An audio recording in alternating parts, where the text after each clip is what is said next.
Hi guys, magandang araw po sa ating lahat and welcome na naman po sa ating YouTube channel.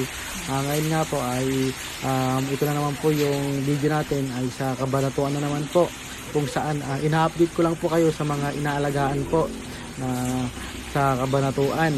Ayan, siyempre po mas maganda po yung hanggang sa paglaki po ay may update ko kayo para po kahit papano ay masundan nyo po yung mga ginagawa po nating idea or pinadaling technique po. Ayan, siyempre po mga bagong kaalaman lang po ito or bagong sistema sa paghihito.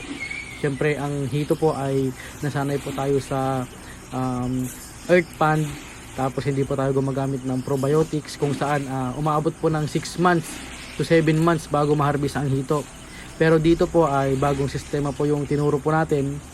Dito po yung sa kabanatuan po ay ang tinuturo po natin dito yung bagong sistema kung saan meron pong aerator, yung filter, syempre tigit po sa lahat po yung sa gamot po yung probiotics po, kung saan gumagamit po tayo sa feeds ng aqua maintenance at Nitrofix naman po sa tubig. Ito po ay hindi na po tayo nag 100% drain, kundi 50% at 25% lang po, kung saan hindi po lahat naaalis yung tubig. Ito po ay nagiiwan po tayo ng tubig na 25% or 50%. Ayan, para po hindi maalis yung lansa ng tubig. Dahil po meron na po tayong Nitrofix na ginagamit.